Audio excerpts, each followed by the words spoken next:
In nomine Patris et Filii et Spiritus Sancti. Amen. Ave Maria, gratia plena Dominus tecum, benedicta tu in mulieribus et benedictus fructus ventris tui, Iesus. Sancta Maria, Mater Dei, ora pro nobis peccatoribus, nunc et in hora mortis nostre. Amen. Sancta Maria, Mater Ecclesiae, Sancte Pater Joseph, Sancti Angeli Custodes, Sancti et Sancte Dei, orate pro nobis.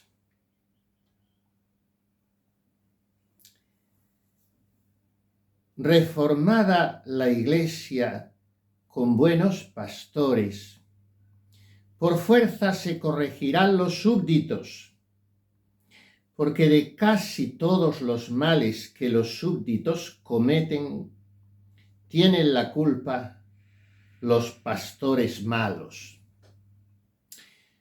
Por eso yo debo empezar esta pequeña plática, conversación con ustedes pidiendo perdón. Porque yo tampoco en mi pequeña escala soy un buen pastor.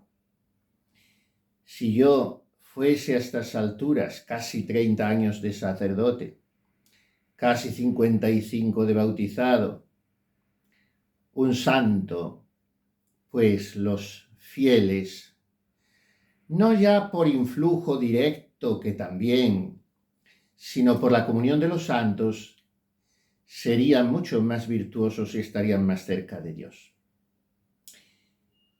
Esta frase que he citado es de una mujer cuya naturaleza es fuego, así se autorretrataba. La mía natura es fuego. Toda pasión, toda ardor, toda verdad, toda energía, toda entrega, toda amor. Hay ya un contingente simpático, aceptable, muy digno de ser tenido en cuenta en este pequeño canal mío modestísimo, sin pretensiones, sin apoyatura técnica ninguna, y en fin, un canal pues muy pedestre al lado de otros y con un número de seguidores no tan exiguo ya, pero no tan significante tampoco comparado con otros. Pero son ya ustedes algo más de 18.000, no está mal. Unos audios, porque no pueden llamarse vídeos, excepto algunos así que hago enseñando mi bella faz. Ya ven lo que se pierden ustedes por no contemplarla. Y algunos vídeos de estos audios los escuchan 200 personas y otros los escuchan al cabo de un par de años o 3, pues 20.000 o 40.000. Está bien, yo me doy por contento con elevar un poco a un alma que a su vez rezará por mí, como tanto me dicen en los comentarios, todos los cuales leo y que agradezco de corazón. Bien, entre estos comentarios hay alguien, no sabría decir, porque algunos son comentaristas recurrentes, otros son más ocasionales, y la inmensa mayoría no son comentaristas, sino se benefician del canal y después no escriben como suelo hacer yo también. Pero alguna de estas personas me ha pedido, ¿por qué no habla usted de Santa Catalina de Siena? Y yo pensaba, bueno, cuando llegue su fiesta, tengo preparados un par de homilías. Después otra pequeñita que me hace mucha gracia porque los audios que duran 5 o 6 minutos o 3 minutos no los oye casi nadie, y los que duran 1 hora tienen muchísimas entradas. Es una especie de gula espiritual. La gente no quiere detenerse en un aperitivo, sino en un plato fuerte. Y bueno, pues hoy pensaba yo todo el día, desde que esta mañana en Prima leía el martirologio con el anuncio ya para mañana, según el Vetus Ordo, de la fiesta de Santa Catalina, que en el Novus Ordo es hoy. De manera que son 2 días seguidos. Y pensaba todo el tiempo en ella. Voy a releer un poco sus cartas. Voy a acercarme otra vez al diálogo.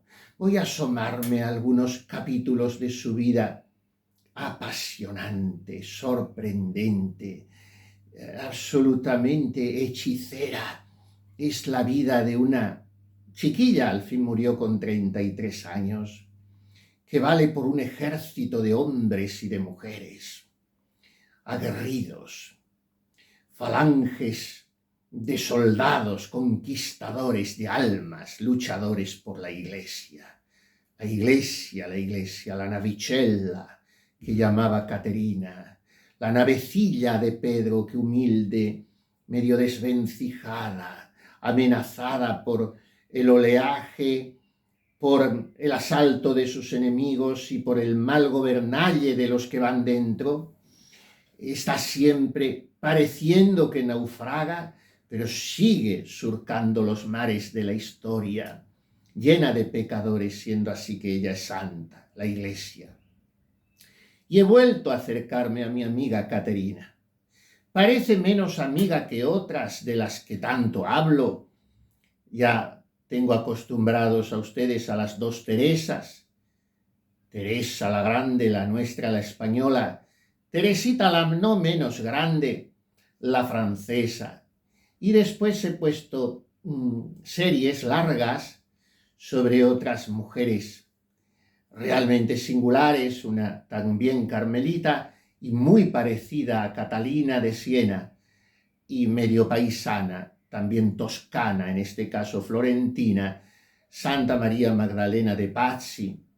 He hablado de otras más modernas como Santa Gemma Galgani y tendría yo deseo de hacer una entrega larga comentando el diálogo de Santa Catalina de Siena, que tomaba al dictado su santo confesor, que al mismo tiempo era su hijo espiritual, Fray Raimundo de Capua. Y bueno, todo esto si Dios nuestro Señor me da vida y licencia. Pero de momento hoy vamos a hablar un poco de la parresía de Catalina, de su coraje, de su desinhibida intrepidez pisoteadora de los respetos eclesiásticos que a veces son peores todavía que los respetos humanos. Catalina, la que se ríe de todas las hipócritas suntuosidades de los clérigos, sean estos del rango que sean, y les desenmascara desde la sangre de Jesucristo. Este es su secreto, esta su identidad, esta su carta de presentación. La mujer cuya naturaleza es fuego y que se presenta empurpurada con la sangre del Cordero y desde ahí puede gritar lo que gritará en definitiva a la hora de su muerte, el 29 de abril de 1380, a sus 33 años. La edad de Cristo, la que llevaba en su cuerpo invisiblemente, porque así lo había pedido, las llagas de Cristo, pero soportando el dolor de la pasión de Cristo. Tú me llamas, Señor, dijo con un tenue hilito de voz, al fin de su carrera en este mundo. Tú me llamas, Señor, y yo voy a ir a ti, no por mis méritos, sino gracias a la misericordia que imploro en virtud de tu sangre. ¡Oh sangre! ¡Oh sangre! E inclinando la cabeza sobre el pecho inocentísimo y virginal, murió como había deseado, consumida de amor por la dulce esposa de Cristo, la iglesia, la pasión de Catalina, la iglesia. No vamos a detenernos en narrar su vida. Fueron 25 hermanos. Tal fecundidad tuvo obedeciendo el plan de Dios, en su caso era ese, sin ponerle puertas. La piadosa Monna Lappa, que así llamaban a su mamá, su padre era un tintorero de Siena, vivían muy austeramente, como puede colegirse de una prole tan numerosa, donde había tantas bocas para repartir el poco pan, y ella desde muy niña tiene visiones místicas de los apóstoles de Cristo bendito por la calle, una muy impresionante, Cristo vestido de pontifical, le hace entender un poquito incipientemente su misión. Después, en los años de la adolescencia, ella se disipa un tantico, algo que lamentará con lágrimas durante toda su vida, aunque fueron liviandades en absoluto pecaminosas. Y después, a los 16 años, ya se consagra totalmente a Cristo, no con una consagración oficial, sino como mantellata, que se decía en la Toscana, en Italia, porque llevaban una especie de pelerina, de esclavina, de manteleta, pero no hábito religioso, aunque se asemejaban lo más posible a la orden tercera a la que pertenecían. En ese sentido, Catalina vestía de blanco por ser terciaria dominica. Por tanto, algo tiene de nervio español, porque era hija de ese gran patriarca, fundador de la Orden de Predicadores, Domingo de Guzmán, pero nunca fue monja ni religiosa oficial. En realidad, era una seglar. Ahora se dice, no me gusta la palabra por sus connotaciones mundanas, laica. Bien, digamos laica, digamos seglar. Una persona del mundo no consagrada. Y reunió en torno a sí, mejor dicho, se le reunieron una serie de discípulos que la consideraban la loro mamma, su madre, la mamá espiritual. Realmente era una personalidad impresionante, sin saber leer ni escribir, apenas lo aprendió en los últimos años de su vida, pero todo en ella era arrebatador, sus éxtasis, sus conversaciones, sus cartas, sus viajes, su empeño por devolver el Papa de Aviñón a Roma, sus denuncias a los cardenales y obispos y sacerdotes corruptos, sus llamadas lacerantes a los pecadores para que volviesen al camino de la conversión. La Iglesia, esposa de Cristo. Este era su objetivo, su horizonte, su empeño, su pasión, su celo, su amor. Y por eso la Iglesia, siempre necesitada de reforma, la Iglesia solicita de buenos pastores para poder hacer su obra en las almas. El diálogo es, como se llama, la obra en que se recogen todas las revelaciones que tuvo Catalina, no tanto escrita por ella, sino por su padre espiritual, Fray Raimundo de Capo, al cual citábamos antes. Y en este diálogo aparecen ideas impresionantes y denuncias impresionantes. Refiriéndose a los pastores de la Iglesia, le decía Dios mismo a Catalina: dejarán de corregir al que está en puesto elevado, aunque tenga mayores defectos que un inferior, por miedo de comprometer su propia situación o su vida. Reprenderán, sin embargo, al menor, porque ven que nada los puede perjudicar ni quitar sus comodidades.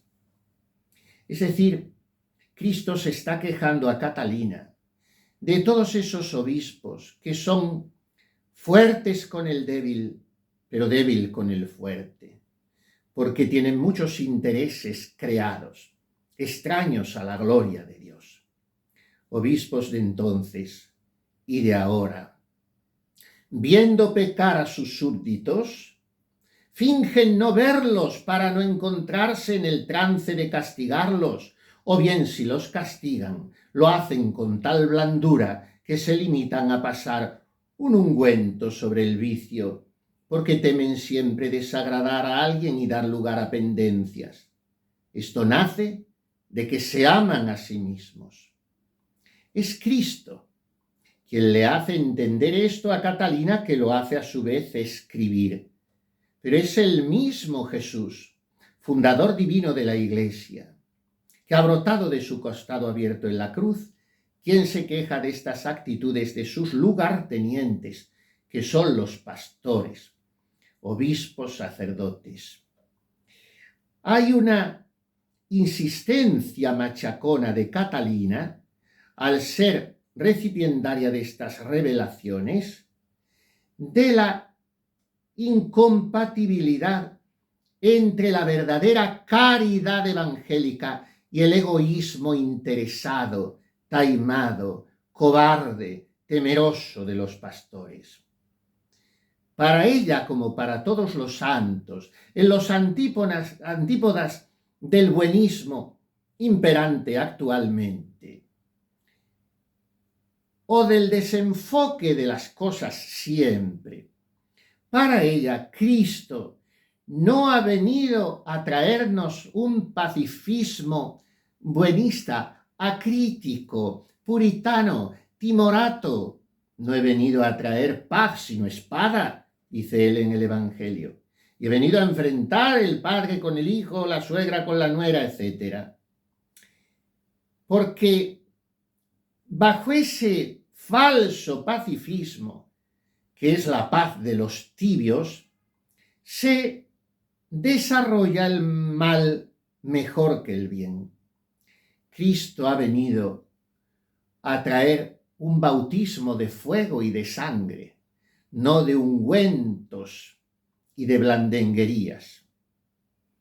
El cuerpo místico de la Santa Iglesia, escribe Catalina a un monje, está rodeado por muchos enemigos, por lo cual ves que aquellos que han sido puestos para columnas y mantenedores de la Santa Iglesia se han vuelto sus perseguidores con la tiniebla de la herejía.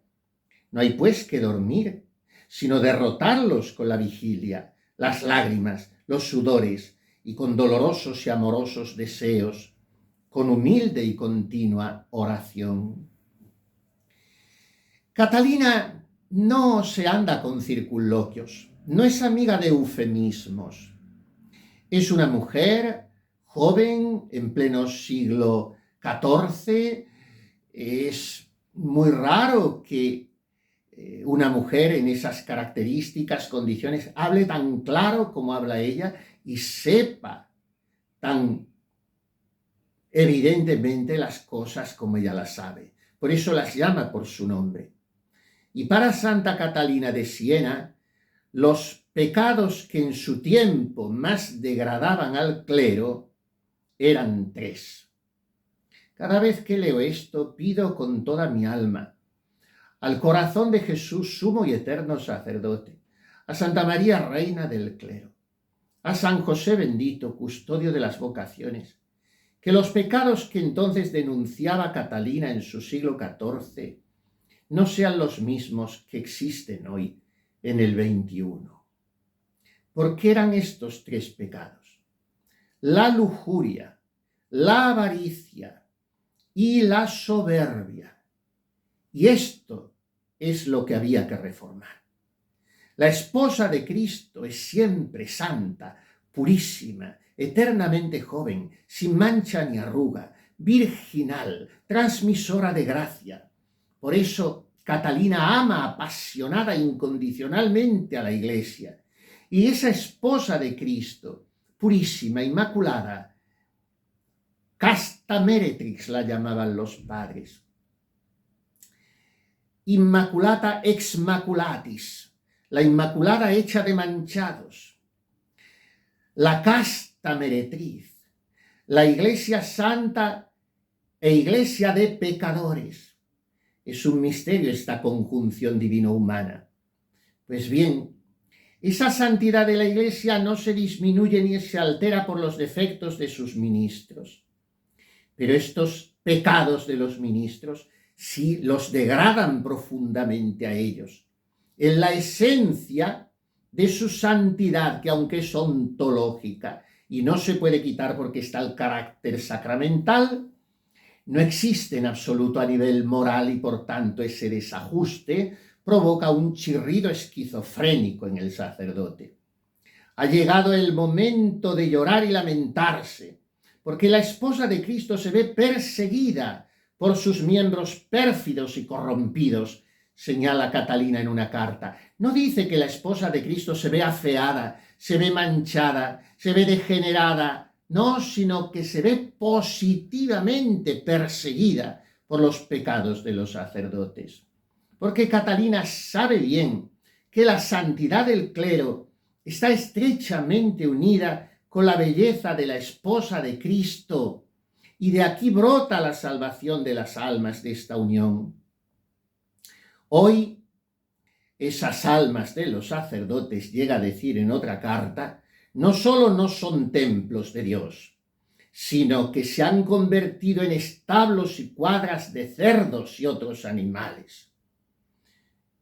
Y llega más adelante, llega a decir que el mismo Dios le dice en el diálogo que la culpa de esto es de los obispos, que se han preocupado más de multiplicar el número de sacerdotes que las virtudes de los mismos. Realmente es triste constatar en este tiempo de sequía vocacional cómo no pocos obispos se afanan de una manera a veces casi un poco ridícula en inflar las cifras de sus seminaristas, en ordenar al menos un par de ellos cada año y que así pueda figurar la noticia a golpe de trombón en las hojas diocesanas y después en las estadísticas que no sabemos a dónde van ni quién las lee.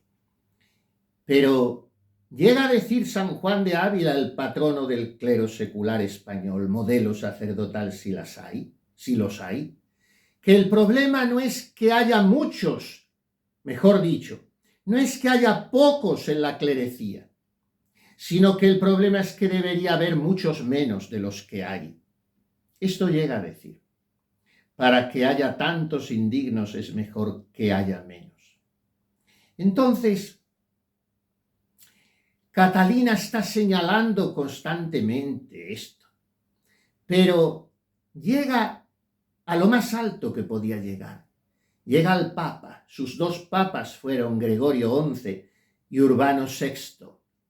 Dejaban mucho que desear en algunos aspectos, pero demostraron en esto sí ser hombres rectos y cabales, escuchando a la que habían podido despreciar como una pobre muchacha iletrada que no tenía nada que venir a enseñarles a ellos.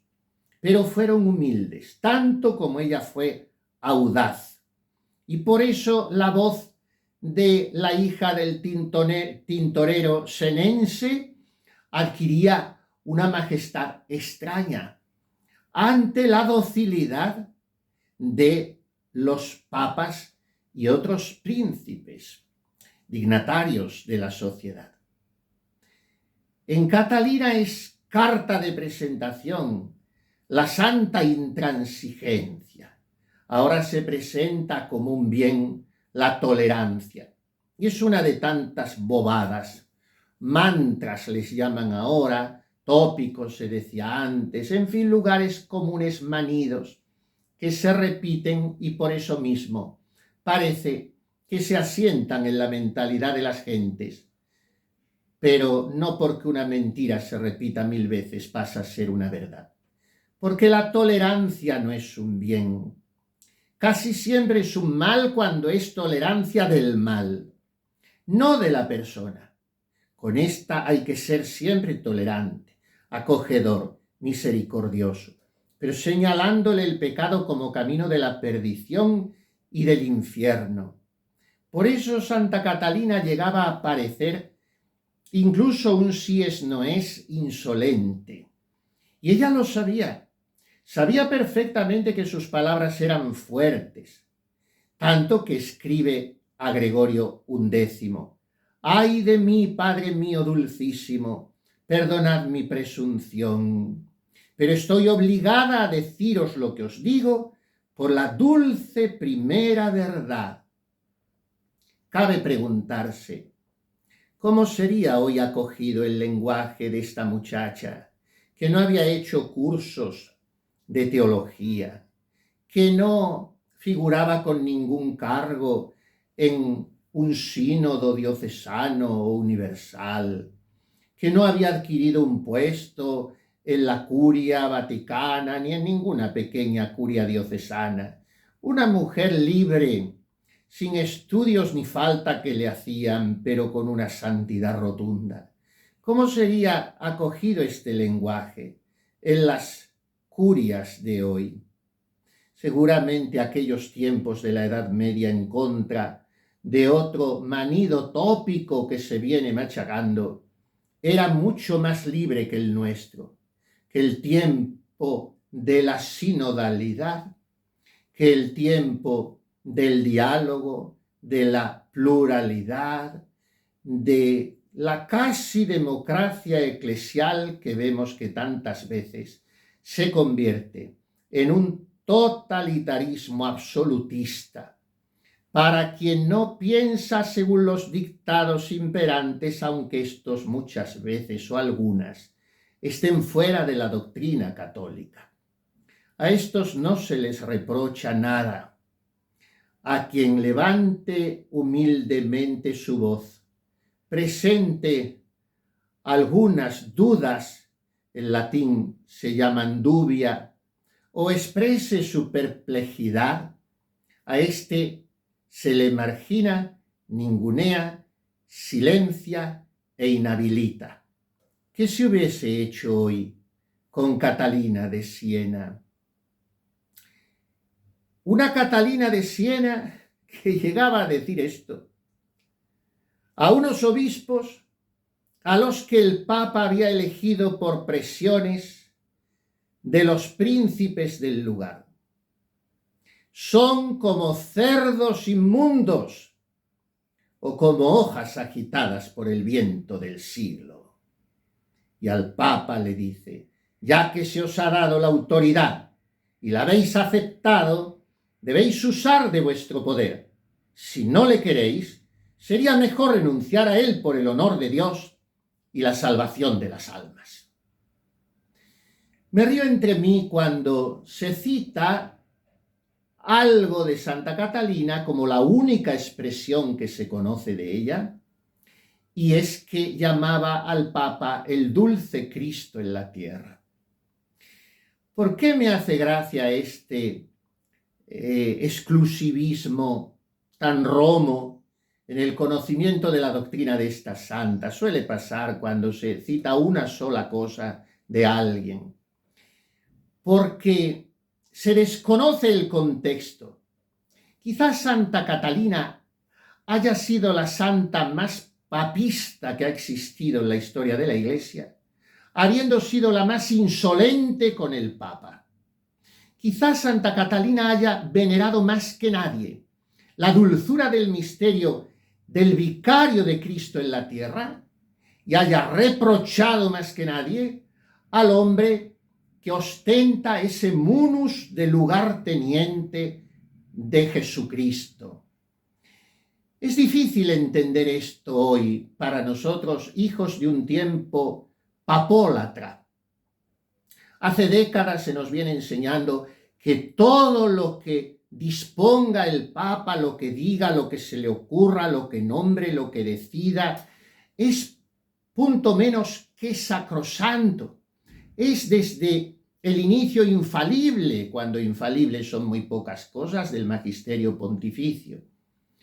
Y esto hace que se introduzca entre los hijos de la Iglesia como un descerebramiento que incapacita para juzgar y sobre todo para señalar y ayudar al Papa, queriéndole de verdad que esta es la auténtica caridad. Las obras de misericordia espirituales están antes que las corporales. Y esas obras de misericordia son corregir al que yerra, dar buen consejo al que lo ha menester, etc. Pero esto se considera poco menos que un pecado mortal y al que señala alguna disposición contingente, humana, opinable, falible del Papa, poco menos que un hereje o un cismático. ¿Cómo no alabar, ya que acabamos de terminar un pontificado muy convulso? No he hablado nunca de él en los 12 años que ha durado y tampoco voy a hacerlo ahora. Tendremos ocasión de hablar de otros papas. Pero ¿cómo no alabar, aplaudir a los cardenales, muy pocos, obispos, casi menos aún, sacerdotes, y seglares del mundo que han dicho: Santo Padre, humildemente, esto no puede ser así. No se pueden dar bendiciones a la práctica de la sodomía. No se puede abrir las puertas del tabernáculo para que comulguen los adúlteros. No se puede decir que todas las religiones son caminos para llegar a Dios y tantas otras cosas. No se puede. Esto es lo que hacía Catalina con el Papa, no en esos mismos temas, pero en un tema que también podría haberle dicho hoy. No se puede nombrar obispo o cardenal a este o a este otro. Son personajes indignos, no tienen la fe católica, no defienden la moral católica, no expresan la ejemplaridad de un buen pastor. Esto lo han hecho los santos. Y esto es dar un mentís a todo servilismo que busca en el fondo consciente o inconscientemente un interés de poder o de mantener el estatus. Qué poco que ver con la actitud de Santa Catalina. Se os ha dado la autoridad, le dice al Papa, y la habéis aceptado. Por tanto, si no usáis bien de vuestro poder, renunciad a él por el honor de Dios y la salvación de las almas. La que dice esto al Santo Padre es la misma que le llamaba el dulce Cristo en la tierra, y no dejaba de llamarle así, porque llega a decir: aunque sea un demonio encarnado, hay que obedecerle porque tiene las llaves de esta sangre, las llaves de la sangre de Cristo. Es su vicario, pero cuando use mal de esas llaves, hay que advertirle también. En otra carta dice al Papa que se ha enterado de que va a nombrar un grupo de cardenales. Para gloria de Dios le recomienda que escoja hombres virtuosos, porque si obráis de otro modo, le dice, ofenderéis a Dios y perjudicaréis a la Iglesia, por lo que Dios nos castigará. Yo me pregunto, ¿por qué no habremos tenido alguna Catalina que en los últimos pontificados, cuando se elegían personajes indignos para el cardenalato, no ha señalado esto a los diversos papas? Su mismo amor al Papa llevaba a Catalina a dirigirse a él con energía, instándole a que fuese coherente con su ministerio altísimo. Porque ella había tenido como el santo descaro de enfrentarse a Jesucristo y decirle: quiero que tu vicario sea otro tú. Qué súplica estupenda para estos días de precónclave. Nos han anunciado hoy mismo que el cónclave empieza el 7 de mayo. Todos son cábalas. Se habla más del Papa, del que ha muerto o del que vendrá. De momento, sobre todo del difunto, porque al otro no le conocemos, está por venir. Se habla más que de Jesucristo. El Papa era así, ha dicho esto, este era su estilo, y la cercanía, y los pobres, y el diálogo, y la misericordia, en fin, una misericordia a veces de difícil inteligencia en según qué modos de practicar, pero se habla de esto y yo pienso, ¿por qué cada vez que dicen el nombre del Papa no dicen cuánto mejor sería el de Jesucristo? Hablemos del estilo de Jesucristo, del corazón de Jesucristo, de la misericordia de Jesucristo, del amor a los pobres de Jesucristo que han practicado todos sus seguidores a lo largo de 2000 años. No es ahora cuando ha empezado la iglesia de periferias, no ha empezado ahora a ser la iglesia un hospital de campaña, no ha empezado ahora la iglesia a estar en salida en busca de los pecadores. Esto viene desde el buen pastor, pero señalando al pecador: en adelante no peques más. Pues bien, Cristo había oído esta palabra de Catalina: quiero que tu vicario sea otro tú. Este es el Papa que hemos de pedir. Alter Christus. porque tiene mucha mayor necesidad de perfecta luz que los demás, puesto que Él ha de dárnosla a nosotros. Por eso, mientras que Catalina hablaba del Papa siempre con tanta reverencia a todos, a él mismo le reconvenía serenamente en sus cartas, llena de santa libertad de los hijos de Dios y con la sencillez de un niño que no esconde nada de lo que piensa y cree que es conveniente decir. Había en Siena, vamos terminando porque me estoy alargando más de la cuenta, había en Siena un franciscano muy docto, pero muy poco austero. Y un día quiso ir a visitar a la santita como para burlarse un poco de ella, confundiendo a una analfabeta con su gran erudición. Y ella le espetó sin ambajes: ¿cómo queréis comprender nada del reino de Dios si solo vivís para el mundo y no buscáis otra cosa que ser bien visto por los hombres y glorificado por ellos?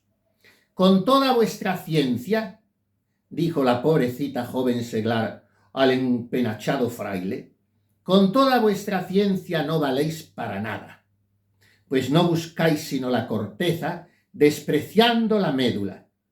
Por amor de Jesús crucificado, dejad de vivir así. Es como hablaba esta mujer extraordinaria a unos y a otros. En este caso, aquel religioso quedó tan impresionado que cambió de vida. Y a un párroco de Siena le escribía sin dudar: mucho me extraña que un hombre de vuestra condición pueda vivir lleno de odio. Dios os ha apartado del siglo y os ha hecho ángel en la tierra en virtud del sacramento. Y he aquí que adoptáis de nuevo las costumbres del mundo. No comprendo cómo os atrevéis a celebrar misa. Yo prometo que si os obstináis en este vuestro odio, la justicia de Dios se abatirá sobre vos. Voy a beber un poco de agua porque me impresionan estas palabras, puesto que también me salpican un poco, al no ser yo, como he empezado diciendo, el santo sacerdote que debería. No comprendo cómo os atrevéis a celebrar misa. Y a los cardenales se pone todavía más brava al escribirles: el veneno del amor propio que ha inficionado al mundo es lo que a vosotros, columnas, os ha vuelto peor que paja. No flores que exhalan olor, sino hedor, que a todo el mundo habéis apestado. No luminarias puestas sobre el candelero para dilatar la fe, sino escondida esta luz bajo el celemín de la soberbia. Os habéis hecho no dilatadores, sino contaminadores de la fe, arrojando tinieblas en vosotros mismos y en los demás. De ángeles terrestres que debierais ser para quitar de nuestra presencia al demonio infernal y hacer oficio de ángeles volviendo las ovejuelas a la obediencia de la Santa Iglesia, habéis tomado oficio de demonios. Si apareciese una Catalina en las congregaciones generales del colegio cardenalicio que prepara el cónclave, con una intervención así, todos los cardenales podían irse a descansar, a rezar y a hacer penitencia hasta el día del cónclave. No sería necesario más. ¿Y por qué hablaba así? Porque Cristo mismo le había dicho. Ella lo refleja en el diálogo: contempla la excelente dignidad a la que he elevado a los ministros de mi santa Iglesia. Yo los he elegido para vuestra salvación, a fin de que por ellos os sea distribuida la sangre del divino Cordero Inmaculado, mi Hijo único. A ellos les di por función administrar el sol, confiándoles la luz de la ciencia y el calor de la divina caridad.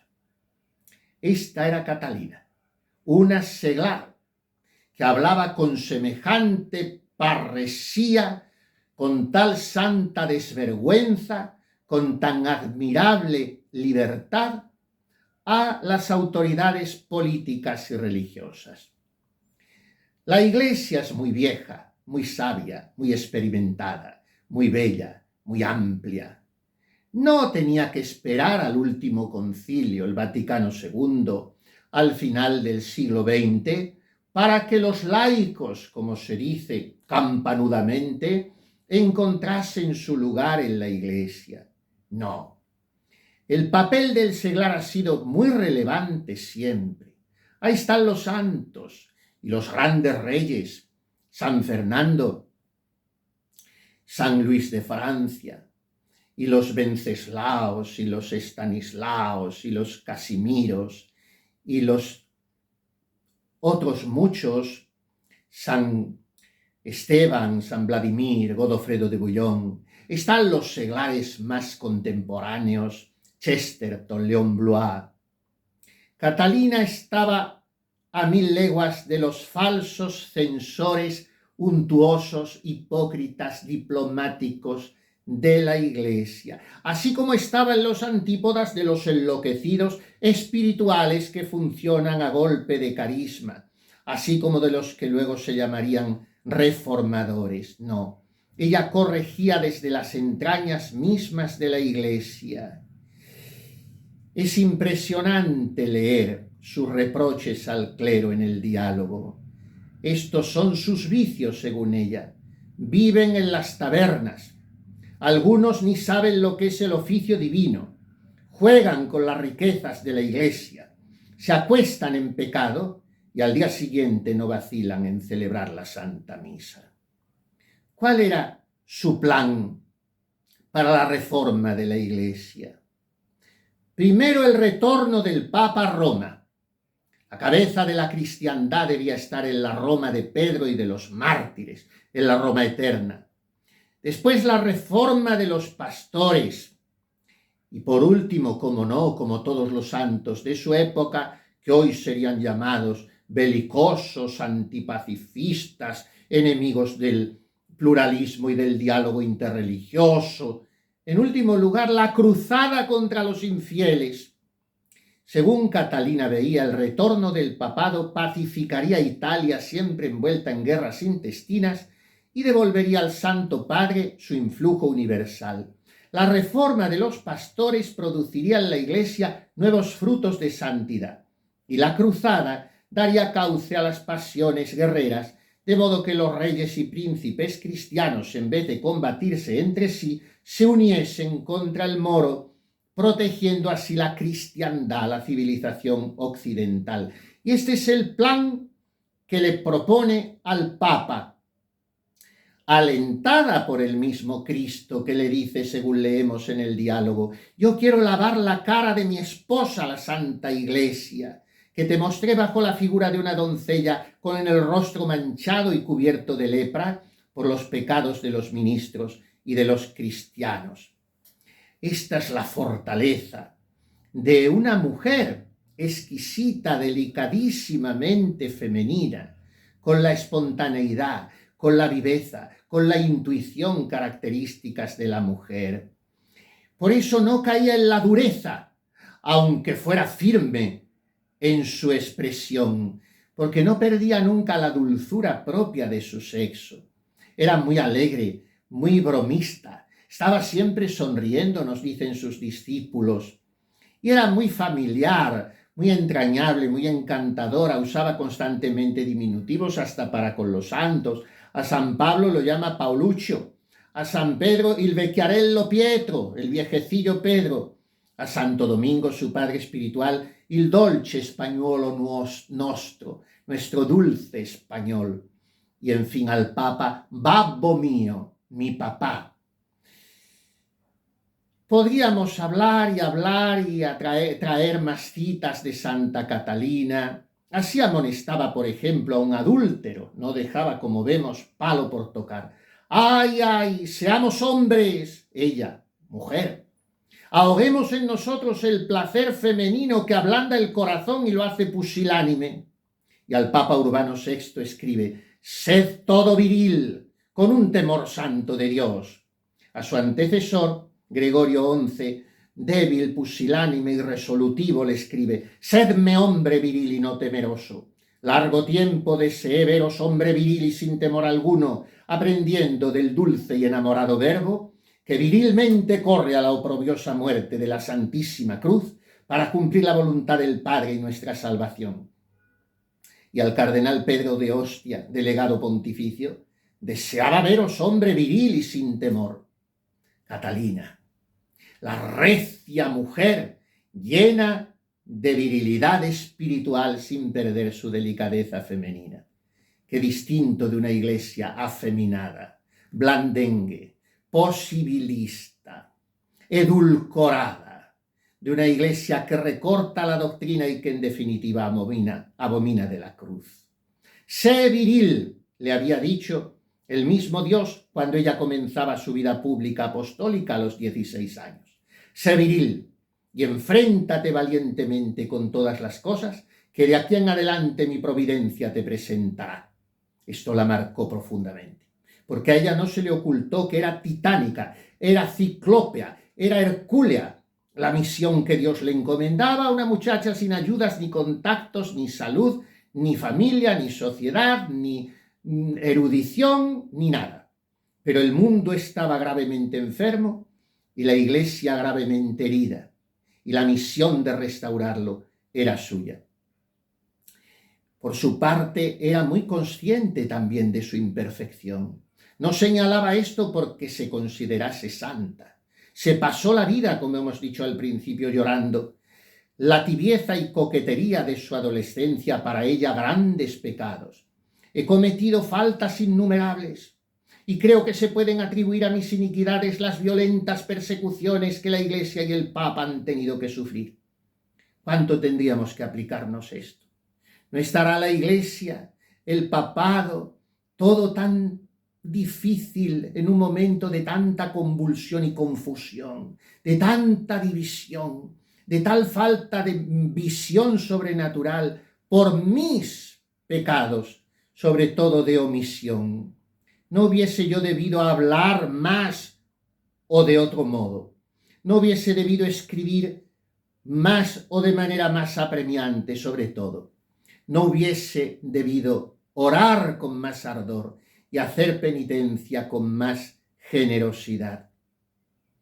La naturaleza de Catalina era fuego, la mía natura es fuoco. Por eso en medio de su sociedad tibia y aburguesada gritaba: un poco de fuego, basta de ungüentos, basta de silencios, que todo sea lenguas para gritar, porque por tanto silencio está podrido el mundo. Bien, miremosla por fin señalarnos al corazón de Jesús, contándonos lo que hizo un día con ella el Señor. Me mostraba de lejos su sacratísimo costado, y yo lloraba por el deseo inmenso de acercar mis labios a la sagrada herida. Después él acercó mi boca a la llaga del costado. Entonces mi alma, arrebatada por un deseo grande, entró toda en aquella herida y en ella encontró tanta dulzura y tanto conocimiento de la divinidad, que si llegaseis a comprenderlo os maravillaríais de que mi corazón no se haya despedazado y de que haya podido continuar viviendo en semejante acceso de amor y de ardor. Esta es Catalina. Por eso puede escribir, y terminamos con estas citas, a diversos pecadores o a gentes que no viven según la voluntad de Dios. A los herejes les dice que ellos pretenden interpretar por sí solos las Escrituras, pero las eternas verdades son como estrellas que se distinguen mejor desde las profundidades del pozo de la humildad. Y no había venido aún Lutero. ¿Qué hubiera dicho Catalina si hubiese contemplado los homenajes que se le rindieron en el mismo Vaticano? ¿Qué hubiese dicho horrorizada de ver la función circense idolátrica en torno a ese trozo grotesco de madera que llamaron la Pachamama? ¿Qué hubiese dicho Catalina? Porque decía así a los jefes de gobierno de Siena: yo, Catalina, os escribo en su preciosa sangre, con deseo de veros señores y de corazón viril, que os enseñoreéis de la propia sensualidad con verdadera y real virtud, siguiendo a nuestro Creador. De otro modo no podréis poseer justamente el señorío temporal que Dios os concedió por su gracia. Conviene que el hombre, que ha de ser señor de otros y gobernarlos, sea señor de sí mismo y se gobierne primero. En verdad, señores carísimos, quien es ciego y ha ofuscado su mirada por el pecado mortal, no conoce ni a sí mismo ni a Dios. Mal podrá ver y corregir el defecto de su súbdito. En estos tiempos de aceptación de uno de los pecados que claman al cielo, la práctica, y lo señalo, de la homosexualidad no está como tal, que es en muchas ocasiones, no por supuesto en todas, pero en muchas es inculpable, pero el que crea en la doctrina de Jesucristo, el que se llame cristiano, el que quiera ser hijo de la Iglesia, ha de saber que la práctica de ese pecado de la sodomía, como el de las relaciones adúlteras, el concubinato, el onanismo, en fin, son ofensas gravísimas de Dios nuestro Señor. Catalina escribe así a un homosexual: ¿quién eres? ¿Un animal? ¿Una bestia salvaje? Repito, a un homosexual que blasonaba de practicar la sodomía, no al que lo fuese simplemente. Veo que tienes forma humana, pero es verdad también que de este hombre has hecho una caballeriza. Te digo que si te conviertes, tu alma y tu cuerpo, que ahora son una caballeriza, se convertirán en un templo en que Dios se regocijará de habitar en gracia. Perdóname mi impertinencia. Es el afecto y el amor que tengo por tu salvación lo que me mueve a hacerlo. Si no te amase, no me metería ni me preocuparía de que te veas en las manos del demonio. Pero como te amo, no puedo soportarlo. A otro pecador escribí así: queridísimo, y más que queridísimo hijo en Cristo, el dulce Jesús. Yo, Catalina, la sierva y esclava de los servidores de Jesucristo, te escribo en su preciosa sangre con el deseo de llevarte al redil con tus compañeros. El demonio parece haberte encadenado de tal modo que no puedes ya volver. Y yo, tu pobre madre, te voy buscando y amando, pues quisiera llevarte sobre los hombros de mi dolor y de mi compasión. Solo podemos hablar desde hace unos pocos años de la iglesia en salida o de la iglesia hospital de campaña. Solo hace unos pocos años se ha descubierto la misericordia. A una mujer pública escribía así nuestra santa: hija mía, lloro y gimo viéndote a ti, creada imagen y semejanza de Dios, redimida por su preciosa sangre, olvidar tu dignidad y el rico rescate que ha sido pagado por ti. Ay, me parece que haces como el puerco que se revuelca en el fango. El pecado mortal te arranca y te separa de Cristo. Eres como un leño seco, árido, que no lleva ya frutos, y tienes en esta vida un gusto anticipado del infierno. ¿No ves que se te ama y amas tú con un amor mercenario que es un manantial de muerte? Con un amor que desaparece al mismo tiempo que el placer y el dinero, porque no es según Dios, sino según el demonio. No escribe Catalina a unos y a otros que vayan haciendo un camino progresivo de gracia y vayan frecuentando los sacramentos mientras persisten en estas situaciones de pecado. Esto hubiera sido un verdadero disparate aberrante para ella. Esta es nuestra santa, esta es nuestra maestra, esta es nuestra amiga, esta es la doctora de la Iglesia Universal, sin saber leer ni escribir. Esta es la enamorada de Jesucristo, esta es la apasionada por la Iglesia, esta es la verdadera amiga e hija fiel del Papa de Roma, la que no le aduló, la que no aplaudió todo lo que hacía, la que le llamó cobarde e incoherente cuando lo era, precisamente por el bien primero de su propia alma, después de su ministerio y por tanto de la Iglesia Universal. Pidamos a Catalina que con su intercesión poderosa ante el trono del Cordero, recordándole el precio infinito de su sangre, que fue la santísima obsesión de esta joven durante toda su vida hasta morir, gritando esto, susurrando mejor dicho, sangre, sangre, con su intercesión ante Jesús y ante María, que en cierta ocasión se le presentó llevando en sus manos al niño, para que ella se desposase con él. Con su intercesión ante los sagrados corazones de Jesús y de María, Catalina nos alcance la gracia importantísima, imprescindible, perentoria de un Papa Santo. Lo necesitamos. Llevamos mucho tiempo, décadas, con papas de un estilo y de otro, pero décadas de confusionismo eclesial, de división, de desunión.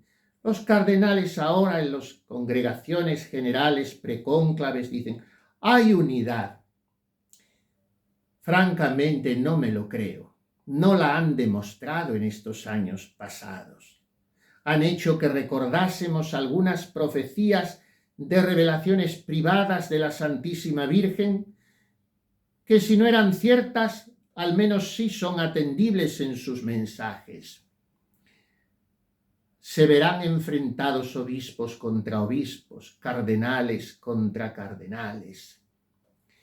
En fin, esa unidad que es el grito de Cristo, el afán de su corazón, tiene que venir a la Iglesia y tiene que manifestarse en un cónclave, donde deponiendo unos y otros sus miras personales, busquen otro Cristo, como dijo Catalina a Jesús. Quiero que tu vicario sea otro tú, que el Papa sea otro Jesús, que no tengamos que hacer tantos retruécanos mentales, tantas restricciones, tantos silencios, para salvar lo que nos sorprende una vez y otra en el Papa. Estamos ya muy fatigados de ese ejercicio espiritualmente desgastante. Y es un ejercicio que hacemos a fuer de hijos fieles de la Iglesia. Es un ejercicio que a veces incluso nos propicia que nos motejen de cierta rebeldía, porque se adivina tras ese ejercicio un esfuerzo que otros, no sé si porque son más capaces de poner entre paréntesis su sentido crítico, no tienen que hacer. Hemos escuchado estos años a obispos muy buenos, muy fieles, salvando lo insalvable. Y a mí, perdonen esta confidencia personal con la que me atrevo a terminar, me fatiga mucho y me indigna. Y a veces, discúlpenme, hasta me asquea contemplar un ejercicio de hipocresía, derritiéndose en ditirambos personajes, a veces dignatarios eclesiásticos muy altos, con los que yo he podido tener cierta confianza, derritiéndose en ditirambos ante la obra y la figura del Papa cuando en privado no te decían lo mismo. ¿Por qué no ha ido quien tenía más facilidad para hacerlo, como Catalina, al que está en el lugar de Cristo? Seamos sinceros, seamos rectos, seamos transparentes, seamos libres, seamos en una palabra cristianos. Sea vuestra palabra sí, sí, no, no. Lo que salga de esto no es mío, nos ha dicho Cristo. Seamos hijos fieles de la Iglesia. Que con Catalina podamos morir así, diciendo lo que dijo otra doctora como ella, Teresa de Jesús. Al fin, Señor, muero hija de la Iglesia. Santa María, Madre de la Iglesia. San José, patrono de la Iglesia universal. San Miguel Arcángel, defensor de la Iglesia. Santa Catalina de Siena, San Pío V, San Pío X, Beato Pío IX, todos los pontífices santos, conceded a la Iglesia la gracia de un Papa recto en la doctrina, firme en la moral, amable en la pastoral, de un Papa que sea otro Cristo. Así sea.